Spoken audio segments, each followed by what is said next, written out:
ചില ആളുകളെ നാം കണ്ടിട്ടില്ലേ, അവർ സത്യത്തിൽ അവരെ കണ്ടാൽ വളരെയധികം പ്രായം തോന്നിക്കും. പക്ഷേ അവരുടെ ബയോളജിക്കൽ ഏജ് നോക്കിയാൽ ചിലപ്പോൾ അവർക്ക് വളരെ കുറവായിരിക്കും. ചില ആളുകളോട് നമ്മൾ പറയാറുണ്ട്, നിങ്ങളുടെ പ്രായമൊക്കെ കൂടിപ്പോയല്ലോ, എന്താണ് പറ്റിയതെന്നെല്ലാം ചോദിക്കാറുണ്ട്. അപ്പോൾ ഞാൻ ഇപ്പോൾ പറഞ്ഞ ഇക്കിഗായ് എന്ന ഹാബിറ്റിൽ നമ്മുടെ ഏജിനിങ് എന്ന് പറയുന്നത് കുറയ്ക്കുവാനും ഒപ്പം തന്നെ പ്രായം കൂടുന്തോറും അല്ലെങ്കിൽ പ്രായം കൂടിയാൽ നമ്മുടെ ആരോഗ്യം നഷ്ടപ്പെടാതെ സന്തോഷത്തോടെ ജീവിക്കാൻ സാധിക്കേണ്ട ചില കാര്യങ്ങളെക്കുറിച്ച് സംസാരിക്കുന്നത്. അപ്പോൾ ഈ ഹാബിറ്റിൽ ഒന്നാമത്തെ പ്രധാനപ്പെട്ട ഫാക്ടറായി ഇപ്പോൾ പറയാൻ ഉദ്ദേശിക്കുന്നത് ഈ ഏജിനും കാരണമായിട്ടുള്ള ഒരു കാരണത്തെക്കുറിച്ചാണ്. അപ്പോൾ നമുക്കറിയാം, ഇപ്പോൾ ടെക്നോളജി എല്ലാം വന്നിട്ടുണ്ട്. അപ്പോൾ ബയോളജിക്കൽ മോർട്ടാലിറ്റി എന്ന ആശയത്തെക്കുറിച്ച് ആളുകൾ സംസാരിക്കുന്നുണ്ട്. എന്ന് പറഞ്ഞാൽ പ്രായം കൂടി മനുഷ്യൻ ജീവിക്കാൻ സാധിക്കുക, അല്ലെങ്കിൽ മരിക്കാത്ത അവസ്ഥയിലേക്ക് എത്തുവാനായിട്ട് സാധിക്കുക. അപ്പോൾ ഇതിനകത്തെല്ലാം ഡിബേറ്റ് ആയിട്ടുള്ള പല കാര്യങ്ങളുണ്ട്. അതിന് സാധിക്കില്ല എന്ന് പറയുന്നവരുണ്ട്, ചിലർ പറയും സാധിക്കുമെന്ന് പറയുന്നവരുണ്ട്. കാരണം ഈ സെല്ലെല്ലാം ഒരു 120 വർഷം കഴിഞ്ഞ് പിന്നെ റീജനറേറ്റ് ചെയ്യാൻ സാധിക്കില്ല എന്നൊരു വിഭാഗം ആളുകൾ പറയുന്നുണ്ട്. പക്ഷേ അതിനെയൊക്കെ മറികടക്കുവാൻ സാധിക്കുമെന്നും അതിനുവേണ്ടി ഗവേഷണം നടത്തുകയും ചെയ്ത ധാരാളം സയൻറ്റിസ്റ്റുകളും സ്റ്റാർട്ടപ്പുകളും എല്ലാം ഉണ്ട്. അപ്പോൾ ഇവർ പറയുന്നത് നമുക്ക് വളരെയധികം കാലം ജീവിച്ചിരിക്കാൻ സാധിക്കും, സന്തോഷത്തോടെയും ആരോഗ്യത്തോടെയും ജീവിച്ചിരിക്കുവാൻ സാധിക്കും. അത് രണ്ട് കാര്യങ്ങൾ തീർച്ചയായും ആവശ്യമാണ്. അതിൽ ഒന്നാണ് ആക്റ്റീവ് മൈൻഡ്, രണ്ടാണ് യങ് ബോഡി. മനസ്സ് എപ്പോഴും ആക്റ്റീവായിരിക്കുക, ബോഡി എപ്പോഴും യങ് ആയിരിക്കുക. ഇല്ലേ? പറയുമ്പോൾ രസമുള്ള കാര്യമാണ്. എപ്പോഴും മൈൻഡ് ആക്റ്റീവാക്കി വെക്കാനും ഒപ്പം തന്നെ ബോഡി യങ് ആക്കി വെക്കാനും സാധിക്കുക.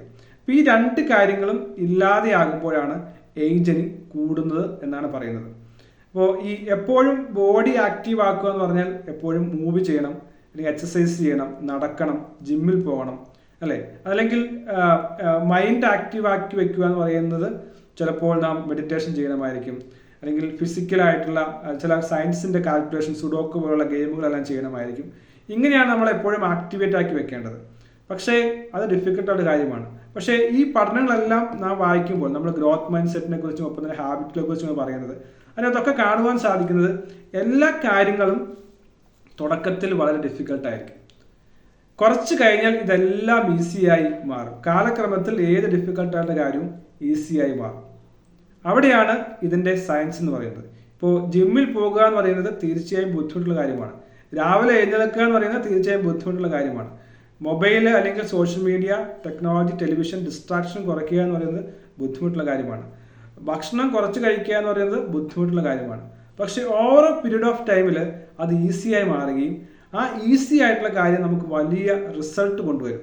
അത് നമുക്ക് വലിയൊരു കോൺഫിഡൻസ് കൊണ്ടുവരികയും ആ കോൺഫിഡൻസ് പതിയെ നമുക്ക് കൂടുതൽ നല്ല കാര്യങ്ങൾ, ശക്തമായ കാര്യങ്ങൾ ചെയ്യാനായിട്ട് സഹായിക്കുകയും ചെയ്യും. ഉദാഹരണം പറഞ്ഞാൽ, ജിമ്മിൽ പോകുന്നയാൾ ചിലപ്പോൾ ഒരാഴ്ച കൊണ്ടോ 2 ആഴ്ച കൊണ്ടോ 1 മാസം കൊണ്ടോ വലിയ മാറ്റം വരാനായിട്ട് സാധ്യതയില്ല. പക്ഷേ അത് പിടിച്ചു നിന്നുകൊണ്ട് കൺസിസ്റ്റൻ്റായി ഈവൻ സ്ലോ ആയി പോയി കഴിഞ്ഞാൽ കുറേ നാൾ കഴിയുമ്പോൾ അദ്ദേഹത്തിന് മനസ്സിലാവും തൻ്റെ ബോഡിക്ക് നല്ലൊരു ഫിറ്റ് ഉണ്ടായിട്ടുണ്ട്. അത് നടക്കുമ്പോഴും വെയിറ്റ് ലിഫ്റ്റ് ചെയ്യുമ്പോഴും എല്ലാം അദ്ദേഹത്തിന് ഫീൽ ചെയ്യാൻ സാധിക്കും. അത് വലിയൊരു കോൺഫിഡൻസ് വ്യക്തിക്ക് നൽകുകയാണ്. അതുപോലെ ഒരു പുസ്തകം വായിക്കുന്ന ആളായിരിക്കാം, പുസ്തകം വായിച്ച് പോയി കഴിയുമ്പോൾ കുറേ നാൾ കഴിയുമ്പോൾ അദ്ദേഹത്തിന് മനസ്സിലാവും തൻ്റെ നോളജ് എത്രമാത്രം വർദ്ധിച്ചു, തൻ്റെ പെർസെപ്ഷൻസ് എത്രമാത്രം മാറിയെന്ന് മനസ്സിലാക്കി. അത് ഒരു ലോങ് ടൈം ആയിട്ടുള്ള മാറ്റം ഒരാൾ ഉണ്ടാക്കുകയും ചെയ്യും. അത് നൽകുന്ന കോൺഫിഡൻസ് വളരെ കൂടുതലാണ്, അത് നൽകുന്ന പോസിറ്റിവിറ്റി വളരെ കൂടുതലാണ്. പിന്നെ പറയുന്നത് നമ്മുടെ ഏജിങ്ങിന് കാരണമാക്കുന്ന ഒരു ഫാക്ടറാണ് സ്ട്രെസ് എന്ന് പറയുന്നത്. ഈ പഠനങ്ങളിൽ മിക്കതിലും കാണാൻ സാധിച്ചത് മനുഷ്യനെ പ്രായമാക്കുന്നതിൽ, രോഗിയാക്കുന്നതിൽ, വേഗം മരിക്കാൻ ഇടയാക്കുന്ന ഒരു കാര്യമെന്ന് പറയുന്നത് സ്ട്രെസ്സാണ്. സ്ട്രെസ് മനുഷ്യൻ്റെ ആയുസ് കുറയ്ക്കുകയും ഇഞ്ചിഞ്ചായി കൊല്ലുകയും ചെയ്യുകയാണ്. സ്ട്രെസ് മനുഷ്യൻ്റെ സന്തോഷത്തെ ഇല്ലാതാക്കുകയാണ്. പല രോഗങ്ങളും ഉണ്ടാക്കി വെക്കുവാൻ കാരണം എന്ന് പറയുന്നത് സ്ട്രെസ്സാണ്. അപ്പോൾ സ്ട്രെസ്സിൻ്റെ ഒരു സയൻസ് നാം മനസ്സിലാക്കേണ്ടത് വളരെ ആവശ്യമാണ്.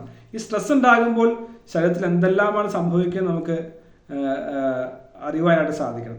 കാരണം സ്ട്രെസ് ഉണ്ടാകുമ്പോൾ പല ഹോർമോണുകളും പല ന്യൂറോ ട്രാൻസ്മിറ്റേഴ്സും ഉൽപ്പാദിപ്പിക്കപ്പെടുകയാണ്. കാരണം ഈ ന്യൂറോൺസ് എല്ലാം ഒരു 20 വയസ്സാകുമ്പോഴത്തേക്കും പതുക്കെ ഏജായി തുടങ്ങും.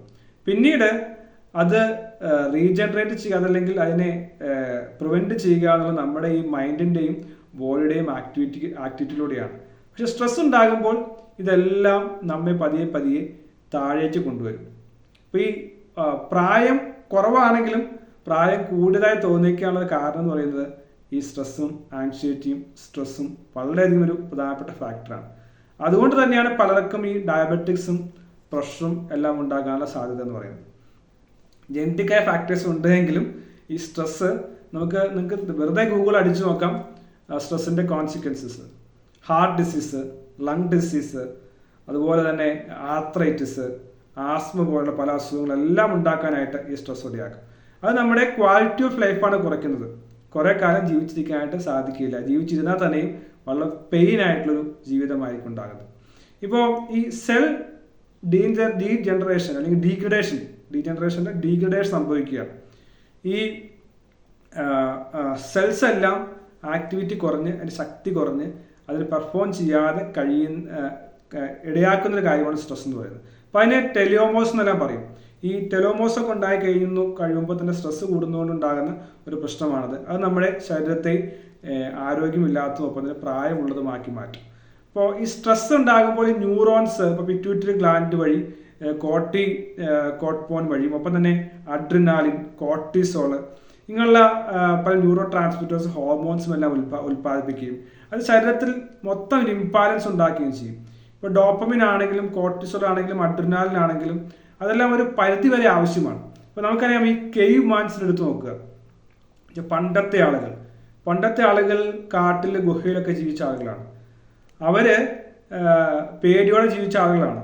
ഇപ്പോൾ ഇടിമിന്നൽ ഉണ്ടാകുന്നു, അതല്ലെങ്കിൽ കാട്ടുമൃഗങ്ങൾ വരുന്നു, വെള്ളപ്പൊക്കം വരുന്നു. പക്ഷേ അവര് എപ്പോഴും ഇതുണ്ടാകുന്നില്ല. എപ്പോഴും ഇടിവെട്ടുണ്ടാകുന്നില്ല, എപ്പോഴും കാട്ടുമൃഗങ്ങളെ അലർച്ചയില്ല, എപ്പോഴും വെള്ളപ്പൊക്കം വരുന്നില്ല. പക്ഷേ ഈ ഇടവേളകളിൽ മാത്രമാണ് അവർക്ക് ഈ അഡ്രിനാലിൻ അല്ലെങ്കിൽ കോർട്ടിസോൾ എല്ലാം പ്രൊഡ്യൂസ് ചെയ്യപ്പെടുന്നത്. അപ്പോൾ ഒരു നോർമൽ ലെവലിലുള്ള കോർട്ടിസോള് വളരെ നല്ലതാണ് ശരീരത്തിന്. പക്ഷെ ഇന്നത്തെ മോഡേൺ യുഗത്തിൽ സംഭവിക്കുന്ന എന്താണ്? ഈ സ്ട്രെസ്സും ഈ ആങ്സൈറ്റിയും ഈ ടെൻഷനും എല്ലാം എപ്പോഴും ഉണ്ടായിക്കൊണ്ടിരിക്കുകയാണ്. അതുകൊണ്ട് തന്നെ ഈ കോർട്ടിസോളും അഡ്രിനാലിനും ഒപ്പം തന്നെ ഡോപ്പമിനും എല്ലാം അനാവശ്യമായി ഉണ്ടാകുകയും അത് ശരീരത്തിൻ്റെ ബാലൻസ് തകർക്കുകയും നമുക്ക് രോഗങ്ങൾ ഉണ്ടാക്കുകയും ചെയ്യുകയുമാണ്. ഇപ്പോൾ ബ്ലഡ് ഗ്ലൂക്കോസ് കൂട്ടാനും ഒപ്പം തന്നെ ഈ പറയുന്ന പല ന്യൂറോ ട്രാൻസ്മിറ്റേഴ്സും ഹോർമോൺസും എല്ലാം ഇംബാലൻസ്ഡ് ആയി പ്രൊഡ്യൂസ് ചെയ്യപ്പെടാനും അത് പല അധികം അസുഖം ഉണ്ടാക്കാനും ഇടയാണ്. ഒരു കാര്യം തിരിച്ചറിയുക, സ്ട്രെസ്സ് നമ്മൾ ഇഞ്ചിഞ്ചായി കൊല്ലുന്ന ഒന്നാണ്. സ്ട്രെസ്സ് കുറയ്ക്കാൻ എന്ത് ചെയ്യണം, അതിലൂടെ എങ്ങനെ മാറ്റം വരുന്ന വിഷയത്തെക്കുറിച്ച് നമ്മൾ അറിയേണ്ടത് ആവശ്യമാണ്.